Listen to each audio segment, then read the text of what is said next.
More recruiting to talk about on today's Alabama Football Report. I am Tom Downey. Multiple notable official visits being locked in for the Crimson Tide. Bunch of key recruits set to come over the next couple of months for Alabama. We're going to break them down for you on today's show. I know it is the offseason, also technically a dead period as well, but we still got you covered with videos every single week and more.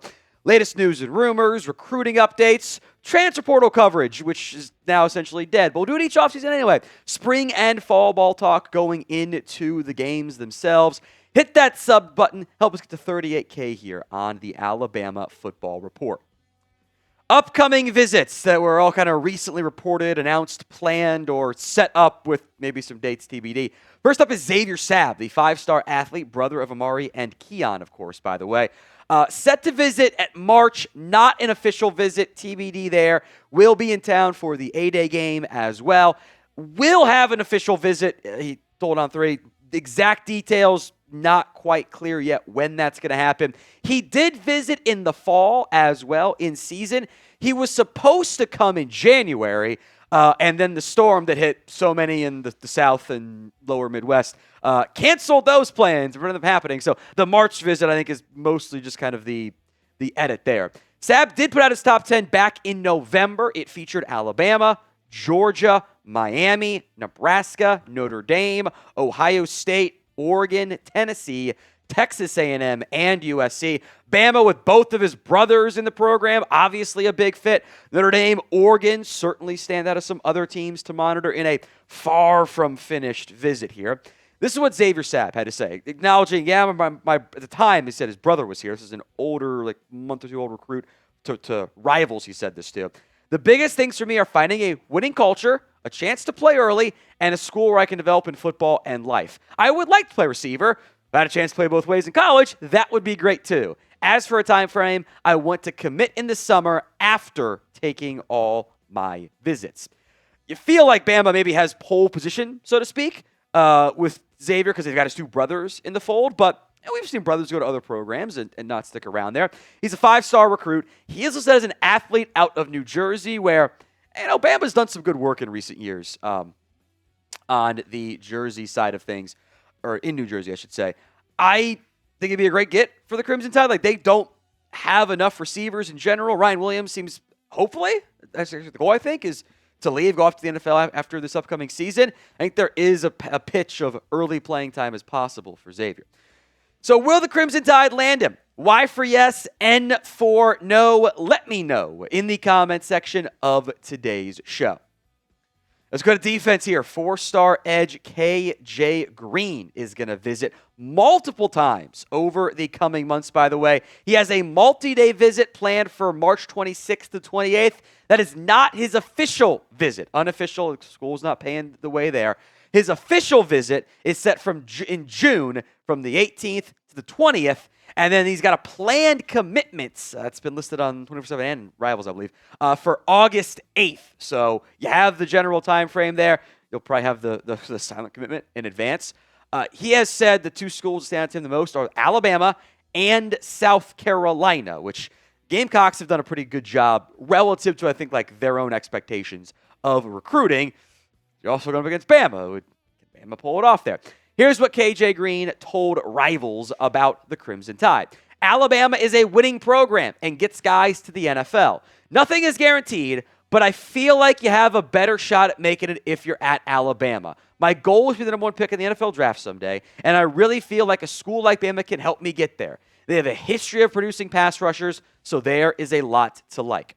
I'm sure very much that South Carolina is kind of pushing some of their recent additions and recent top guys that they've developed along the defensive line. I'm sure they spent a lot of time talking about Jadeveon Clowney, for example. Like, well, we did that. We had that going and had success there. I'm sure they were going to spend plenty of time of like, yeah, look how good Dylan Stewart's going to be. Look at all these mock drafts. He's listed as a top guy, whatever.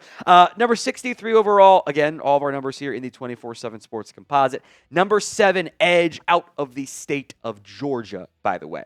Shoot your shot on Prize Picks and get $50 instantly in lineups when you play your first $5. That's right, folks. Prize Picks is giving you $50 in lineups when you sign up and play your first $5. Prize Picks makes every dunk, every dime, every board that much more exciting. Don't miss this chance to get started on America's #1 app for sports picks. It is simple to play. You pick more or less on at least 2 to 6 player stat projections. Get those picks right, you could cash in. Not just basketball, by the way. Baseball, hockey, soccer, college basketball, tennis, golf, heck, even esports. A basketball lineup you guys can ride tonight. OG Anunoby, less than 15.5 points. Cooper Flagg, more than 29.5 points and boards. And Wembyana, more than 2.5 dunks, which, come on, that feels like the no-brainer to me. If you haven't already, go download the Prize Picks app today. Use code CLNS to get $50 in lineups after you play your first $5 lineup. That's code CLNS to get $50 in lineups after you play your first $5 lineup. Prize Picks, it's good to be right. Link will be in the comment section and the description of today's show.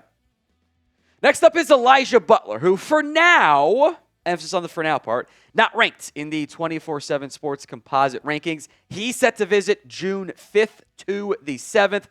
Butler might not be ranked on the 24/7 Sports Composite side of things.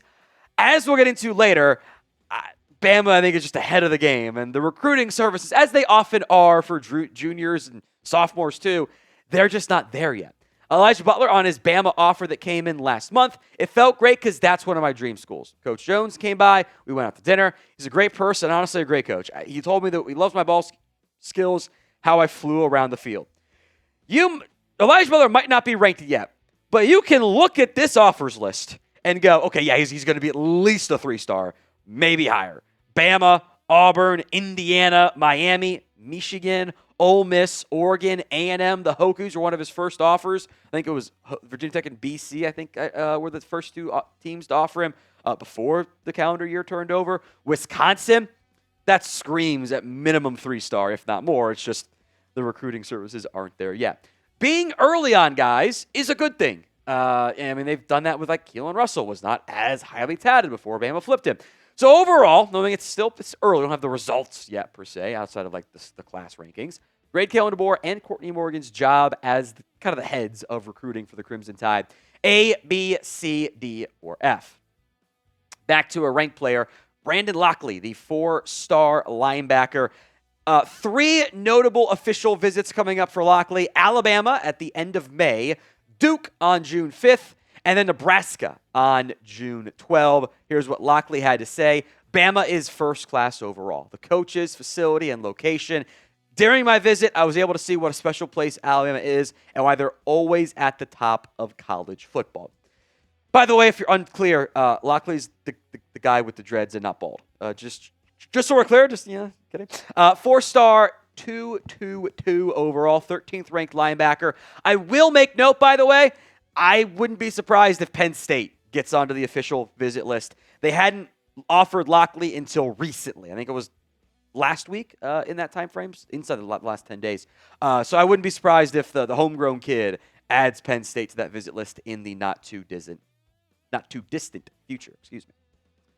Finally, Isaac McNeel, another not ranked linebacker. I will say, if you look up like his 24/7 Sports profile, it's also got edge on there, but I think linebacker is a bit more likely in this particular scenario.